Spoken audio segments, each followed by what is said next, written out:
Par effet maître, on entend les conséquences que peut avoir le fait d'être scolarisé avec tel ou tel maître sur la réussite scolaire de l'élève.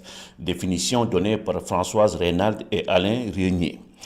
Il est vrai qu'on ne peut pas attribuer l'entière responsabilité de l'efficacité de la classe à l'enseignant, car le maître peut être confronté à des facteurs sur lesquels il n'a pas de prise. Le niveau de départ des élèves, leur origine sociale, les effectifs pléthoriques, la liste n'est pas exhaustive. Mais nombre de recherches montrent que son action est essentielle dans la réussite scolaire des élèves. Eugen et Kochak, deux chercheurs américains, expliquent, je cite, « Les recherches indiquent que le maître est le facteur éducationnel le plus important affectant l'apprentissage des élèves et leur développement. » Dourou Bella et Van Zanten embouchent la même trompette dans un ouvrage où elles ont fait une synthèse des résultats de la recherche dans ce domaine. En cours de CP, les progressions sont plus affectées par le maître de l'enfant que par son origine sociale. Cet effet maître est durable. Les élèves ayant eu au CP un maître efficace progressant mieux encore 2 années plus tard. Enfin, les élèves faibles sont plus sensibles aux effets maîtres. Fin de citation.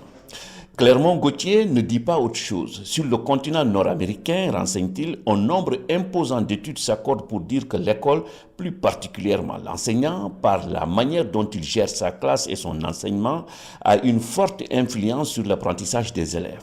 En améliorant les pratiques pédagogiques, poursuit-il, on améliore le rendement scolaire des élèves et particulièrement ceux provenant de milieux socio-économiques faibles. C'est dire toute l'importance d'offrir une formation de qualité aux enseignants. Comment les bons profs font donc pour aider leurs élèves à progresser?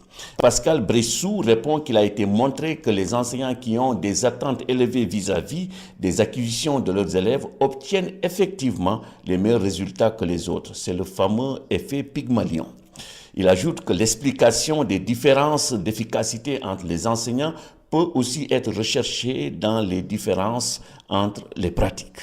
L'auteur renseigne que de nombreux travaux ont montré que les élèves réussissent mieux s'ils bénéficient d'une démarche structurée, fortement guidée par l'enseignant, où la notion à enseigner est clairement explicitée, où l'on procède par petites étapes selon un rythme de leçon soutenu, en s'assurant à chaque nouvelle étape que les étapes précédentes sont maîtrisées, où l'on procède à des révisions régulières.